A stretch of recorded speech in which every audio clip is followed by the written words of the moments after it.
জিলাৰ ভূমিহীন মানুহক লৈ কোনোবাই যদি ৰাজনীতি কৰে সেই কংগ্ৰেছ হওক ইউডিএফ হওক ধুবুৰী জিলাত কিন্তু ভয়াৱহ পৰিস্থিতিৰ সন্মুখীন হ'ব লাগিব কৰিছো যে অসমত যিমান উচ্ছেদ হৈছে তাৰ এটা মানুহক তেওঁলোকে বিদেশী বুলি প্ৰমাণ কৰক একমাত্ৰ আমি বলি হৈছো যে আমি সংখ্যালঘুসকলক টাৰ্গেট কৰিলে তেওঁলোকৰ ভোট বেংকটো সুৰক্ষিত হয় তেওঁলোকৰ যিটো হিন্দু মুছলমানৰ ৰাজনীতি সেইটো টিকি থাকে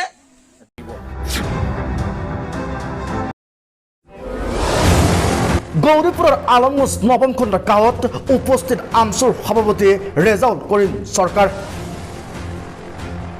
উচ্ছেদৰ বিৰুদ্ধে ৰাজ্যজুৰি আন্দোলন গঢ়ি তোলাৰো হুংকাৰ দিয়ে হয় গৌৰীপুৰ সমষ্টিৰ আলমগঞ্জ নৱম খণ্ড গাঁৱত 1962 আৰু 65 চনৰ পৰা বসবাস কৰি অহা প্ৰায় 300টা পৰিয়াল উচ্ছেদৰ সন্মুখীন হৈছে গাঁওখনক সামৰি 250 বিঘা ভূমি জিলা প্ৰশাসনে ইতিমধ্যে হস্তান্তৰ কৰিছে বিএছএফক গাঁওবাসীক ঘৰ বাৰী স্থানান্তৰ কৰাৰ বাবে বিএছএফে 15 আগষ্টলৈকে বান্ধি দিছে সময়সীমা ইয়াৰ সমান্তৰালে বিএছএফে গাঁওখনৰ চাৰিওফালে দিছে কাইটিয়া তাৰৰ বেৰ বিএছএফৰ মৌখিক জাননী লাভ কৰাৰ পাছতেই আতংকত ভাত পানী এৰি অনিদ্ৰাত কটাইছে ৰজনী গাঁওবাসীৰ এটাই ভাষা হয় আমাক মাতি দিয়ক নহ'লে আমাক গুলিয়াই মাৰক যাবলৈ ঠাই নাই উল্লেখ্য যে গাঁওখনৰ শতাধিক পৰিয়ালে পাইছে প্ৰধানমন্ত্ৰীৰ আৱাস যোজনাৰ গৃহ লাভ কৰিছে বিদ্যুৎ সেৱা গাঁওখনত আছে এখন চৰকাৰী বিদ্যালয় আৰু বহুকেইটা অংগনবাদী কেন্দ্ৰ ভূমিৰ পত্ৰ অথবা পুনৰ সংস্থাপনৰ দাবীত 6 দিন ধৰি গাঁওবাসীয়ে চলাই গৈছে ধাৰাবাহিক আন্দোলন আজি গাঁওখনত উপস্থিত হয় সদৌ অসম সংখ্যালঘু ইউনিয়নৰ আমচুৰ চমুকৈ আমচুৰ সভাপতি ৰেজাউল কৰিম চৰকাৰ ভূমিহীন আৰু গৰাখহনীয়াগ্ৰস্ত পৰিয়ালবোৰক পুনৰ সংস্থাপন নকৰাকৈ চৰকাৰে উচ্ছেদ চলালে আমচুৱে সমগ্ৰ ৰাজ্যব্যাপী ভয়াৱহ আন্দোলন গঢ়ি তোলাৰো হুংকাৰ দিয়ে উচ্ছেদৰ প্ৰসংগত স্থানীয় বিধায়কসকলৰ লগতে ধুবুৰীৰ সাংসদগৰাকীক ৰাজনীতি নকৰিবলৈ তেওঁ সকীয়াই দিয়ে কোভিড পৰিস্থিতিৰ মাজতে চৰকাৰে কেৱল সংখ্যালঘু লোকক টাৰ্গেট কৰি উচ্ছেদ চলালে আমচুৱে বহি নাথাকে বুলি ছাত্ৰ নেতাজনে মন্তব্য কৰে ধুবুৰীৰ পৰা ইমৰান হুছেইনৰ ৰিপৰ্ট প্ৰতিদিন লাভ আপোনালোকে আন্তৰিকভাৱে ধন্যবাদ জনাইছোঁ যে আপোনালোকে কষ্ট কৰি আমাৰ এই আজিৰ এই অঞ্চলত অহাটোত সংগ দিছে গতিকে আমি আন্তৰিকভাৱে ধন্যবাদ জনাইছোঁ আপোনালোকে জানে যে পাণবাৰী আমাৰ নৱম খণ্ড আলমগঞ্জ নৱম খণ্ড 1965 চনৰ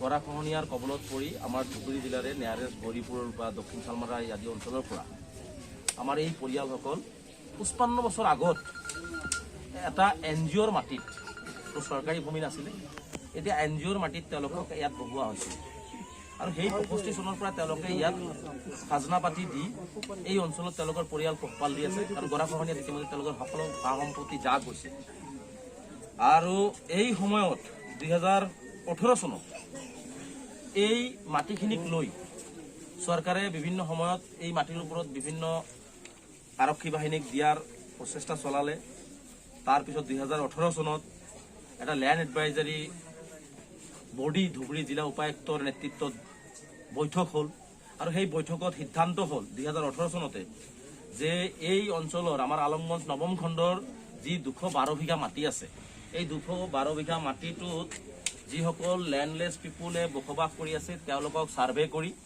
তেওঁলোকক মাটি প্ৰদান কৰা আৰু বাকী অংশ বিএছএফক তেওঁলোকে হস্তান্তৰ কৰাৰ সিদ্ধান্ত গ্ৰহণ কৰিছে তেনে এক সময়ত ৰাইজেও ভাল পাইছিলে যে অন্তত ল্যান্ডলেছ যিখিনি পিপুল আজি ইয়াত বসবাস কৰি আছিলে তেওঁলোকেও নিজৰ মাটি পাব সেই আকাৰে তেওঁলোকে বাট চাই আছিলে কিন্তু আজি কিছুদিনৰ পৰা আমি দেখিছোঁ যে কেইদিনৰ পৰা বিএছএফে প্ৰায় সমগ্ৰ যি এই 212 বিঘা মাটিত এই মানুহখিনি যে বসবাস কৰি আছে এই সমগ্ৰ মাটিত তেওঁলোকে বেৰ দি আছে আৰু এই মানুহখিনি এটা আবদ্ধ হৈ পৰিৱেশৰ সৃষ্টিত পৰিছে তেওঁলোকে ওলাব পৰা ৰাস্তাৰ পৰিৱেশ এতিয়া তেওঁলোকৰ হাতত নাই যে এই মুহূৰ্তত তেওঁলোকে আতংকিত হৈছে যে তেওঁলোকৰ হয়তো ঘৰ বাৰীবিলাক উচ্ছেদ কৰিব। BSFক মাতি দিয়ক, তাত আমাৰ ক'বলগীয়া নাই, চৰকাৰে মাতি লওক, তাও আমাৰ ক'বলগীয়া নাই। কিন্তু যি 2018 চনত লেণ্ড এডভাইজৰী বৰ্ডীত সিদ্ধান্ত হৈছে যে ইয়াত থকা লেণ্ডলেছ যিসকল মানুহ আছে, ভূমিহীন মানুহ আছে, তেওঁলোকক ছাৰ্ভে কৰি তেওঁলোকক ভূমি প্ৰদান কৰিব। কিন্তু সেই মানুহখিনিকতো ভূমি প্ৰদান কৰা নহ'ল, সেই মানুহখিনিক আৰু BSFৰ বাউণ্ডাৰীৰ মাজত আবদ্ধ কৰি ৰখা হ'ল। গতিকে আমি দেখিছোঁ যে আচলতে এইটো এটা সম্পূৰ্ণভাৱে এই অঞ্চলত আজি 55 বছৰৰ পৰা বসবাস কৰা মানুহখিনিক উচ্ছেদ কৰাৰ এটা পৰিকল্পনা হাতত লোৱা হৈছে। এই কাৰ্যক আমি তীব্ৰ নিন্দা কৰিছোঁ, গৰিহণা দিছোঁ। আৰু ইতিমধ্যে হাইকোৰ্টত দুটাকে কেছ চলি আছে, এটা কেছৰ ইতিমধ্যে জাজমেণ্ট হৈছে আৰু এটা কেছ চলি আছে। গতিকে হাইকোৰ্টত কেছ চলি থকা অৱস্থাতো এই মানুহখিনিক যি উচ্ছেদ কৰাৰ, এই কোভিড পৰিস্থিতিৰ সময়ত উচ্ছেদ কৰাৰ যি পৰিকল্পনা হাতত লোৱা হৈছে, এইটো আমি কোনো পদ্ধতিতে মানি নলওঁ। আমাৰ মূল কথা হৈছে, আমাৰ মূল দাবী হৈছে ধুবুৰী জিলা প্ৰশাসন, অসম চৰকাৰে এই ভূমিহীন মানুহখিনিক ভূমি প্ৰদান কৰাৰ ব্যৱস্থা কৰিব লাগিব। তাৰপিছত বাকী মাটি তেওঁলোকে কাক দিয়ে দিয়ক। ভূমি নীতি অনুসৰি এটা ভূমিহীন মানুহৰ পৰিয়ালে 6 বিঘাকে মাটি পায়। গতিকে আমি চৰকাৰক দাবী জনাইছোঁ, জিলা প্ৰশাসনক দাবী জনাইছোঁ যে ইয়াত থকা ভূমিহীন যিসকল পৰিয়াল, যিসকলৰ গৰাখহনীয়াৰ চাৰ্টিফিকেট আছে, ইতিমধ্যে দেখুৱাইছে তেওঁলোকে, কোৰ্টতো তেওঁলোকে দেখুৱাই আছে, সেইসকল মানুহক ভূমি নীতি অনুসৰি তেওঁলোকক মাটি প্ৰদান কৰাৰ ব্যৱস্থা কৰক। তাৰপিছত যদি মাটি থাকে তেওঁলোকে আৰু লৈ BSFক দিয়ে আৰু কাকবা দিয়ে, তাত আমাৰ ক'বলগীয়া একো নাথাকিব। কিন্তু ইয়াত এই মানুহখিনিক যদি ষড়যন্ত্ৰমূলকভাৱে ৰাস্তাত গতিয়াই উলিয়াই দি দিয়াৰ যি পৰিৱেশ তেওঁলোকে ৰচনা কৰিব বিচাৰিছে, এইটো আমি মানি নলওঁ। গতিকে আমাৰ মূল দাবী হৈছে ইয়াত থকা প্ৰতিজন পৰিয়ালে মাটি পাব লাগিব, সংস্থাপিত হ'ব লাগিব। তাৰপিছত তেওঁলোকে মাটি লৈ বাকী কি কৰে তাৰ ক'বলগীয়া আমাৰ একো নাথাকিব। গতিকে মই অনুৰোধ জনাইছোঁ আপোনালোকৰ সংবাদ মাধ্যমৰ জৰিয়তে যে আমাৰ স্পষ্ট দাবী, গৰাখহনীয়া পীড়িত ইয়াত থকা ভূমিহীন মানুহখিনি সংস্থাপিত হ'ব লাগিব। দুখৰ বিষয় আৰু এটা কথা স্পষ্টকৈ কৈছোঁ যে এই ভূমিহীন মানুহখিনিক লৈও আজি দেখিছোঁ ৰাজনৈতিক দলবিলাক, বিশেষকৈ ধুবুৰী জিলাৰ সাংসদগৰাকীৰ মাত নাই। আজি দক্ষিণ চালমাৰা সমষ্টিৰ পৰাও কিছু সংখ্যক মানুহ ইয়াত আহিছে, তাৰো বিধায়ক আজিজ চৌধুৰীৰ মাত নাই, ইয়াৰো স্থানীয় বিধায়কগৰাকীৰ মাত নাই। তেওঁলোকেই লেণ্ড এডভাইজাৰী বৰ্ডীত আছিলে, তেওঁলোকেই 2018 চনত সিদ্ধান্ত গ্ৰহণ কৰিছে। সিদ্ধান্ত গ্ৰহণ কৰাৰ পিছত BSFে যে এনেকুৱা ধৰণে গোটেই মানুহখিনিক সাঙুৰি আবদ্ধ কৰি ৰাখি আছে, এতিয়ালৈকে তেওঁলোকৰ মাত কিয় নোহোৱা হৈছে? গতিকে মই সাংসদ হওক, বিধায়ক অজয় চৌধুৰী ডাঙৰীয়াই হওক বা স্থানীয় যিসকল বিধায়ক আছে, গৌৰীপুৰেই হওক, বিলাসীপাৰা পূব পশ্চিম যিয়ে হওক, তেওঁলোকে যদি এই মানুহখিনিৰ কাৰণে লেণ্ড এডভাইজাৰী বৰ্ডীত লোৱা সিদ্ধান্ত অটল ৰাখি এই মানুহখিনিক সংস্থাপিতৰ ব্যৱস্থাও গ্ৰহণ নকৰে, তেওঁলোকৰ বিৰুদ্ধেও কিন্তু ৰাজপথত এইবাৰ ভয়াৱহ আন্দোলনৰ কাৰ্যসূচী গ্ৰহণ কৰিম। আৰু লগতে অসম চৰকাৰক আমি বিনম্ৰতাৰে আহ্বান জনাইছোঁ যে অসম চৰকাৰেও এই মানুহখিনিক উচ্ছেদ কৰাৰ পৰিকল্পনা ত্যাগ কৰি এই মানুহখিনিক সংস্থাপিত কৰাৰ ব্যৱস্থা কৰক। আৰু নহ'লে উপায়ন্তৰ হৈ যদি আমাক যদি জোৰ জুলুম কৰি যদি বলডুজাৰ লগাই আমাক উচ্ছেদ কৰিব বিচাৰে, তেনেহ'লে আমি হয়তো ৰাজপথত থাকিব লাগিব, নাইবা জিলা উপায়ুক্তৰ কাৰ্যালয়ত আমি ঘৰ পাতি থাকিব লাগিব। তাৰ বাহিৰে আমাৰ এই মানুহখিনি যাব ক'ত? 55 বছৰ আগত নদী শেষ কৰা পৰিয়ালবিলাক আজি যাব ক'ত?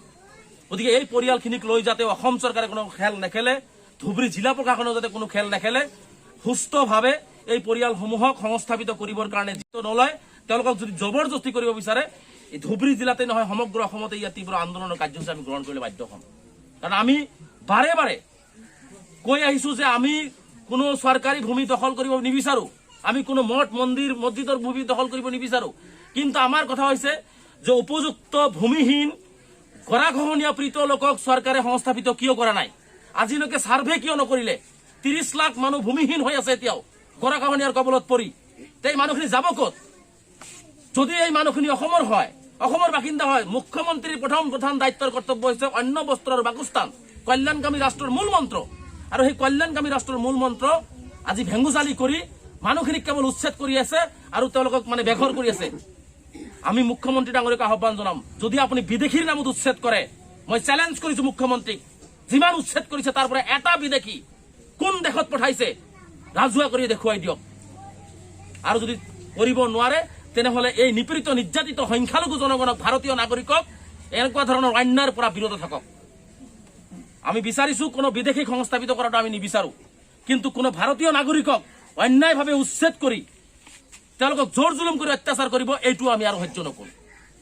গতিকে আমাৰ ভূমি নাই, কি কাৰণত ভূমি নাই এইটো ছাৰ্ভে হ'ব লাগে। গৃহহীন কিমান মানুহ আছে এইটো ছাৰ্ভে হ'ব লাগে।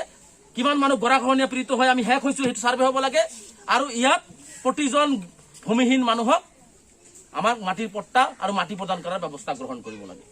আৰু অন্যথাই যদি আমাক এনেকুৱা ধৰণৰ ভেকভাওনা চলি থাকে, আমি অসমব্যাপী বা গোটেই ভাৰতবৰ্ষব্যাপী আমি ভয়াৱহ আন্দোলনৰ কাৰ্যসূচী ল'বলৈ বাধ্য হ'ম। আচলতে কেৱল সংখ্যালঘুসকলক বাছি লোৱা হৈছে কিহৰ কাৰণে উচ্ছেদৰ ক্ষেত্ৰত? চাওক, উচ্ছেদৰ ক্ষেত্ৰতে নহয়, আজি সংখ্যালঘুসকলক সকলো দিশতে টাৰ্গেট কৰি লোৱা হৈছে। বিজেপিৰ এজেণ্ডা হৈছে যে যিমানেই সংখ্যালঘুসকলক টাৰ্গেট কৰিব সিমানেই তেওঁলোকে সংখ্যাগুৰুসকলক একত্ৰিত কৰিব পাৰিব। কিন্তু মাননীয় মুখ্যমন্ত্ৰী ডাঙৰীয়াক এটা আহ্বান জনাম যে আপুনি বিজেপিৰ মুখ্যমন্ত্ৰী নহয়, অসমৰ ৰাইজৰ মুখ্যমন্ত্ৰী। কিন্তু মাননীয় মুখ্যমন্ত্ৰী ডাঙৰীয়া নাগপুৰৰ কথা মতে তেওঁ অসমৰ মুখ্যমন্ত্ৰী হৈ থকা নাই, তেওঁ একাংশ মানুহৰ মুখ্যমন্ত্ৰী, সংখ্যালঘুৰ মুখ্যমন্ত্ৰী তেওঁ হ'ব বিচৰা নাই। গতিকে সংখ্যালঘুসকল মানুহ নহয় নেকি, সংখ্যালঘুসকল অসমৰ অসমীয়া নহয় নেকি, এই কথাটো মুখ্যমন্ত্ৰী স্পষ্ট কৰিব লাগে।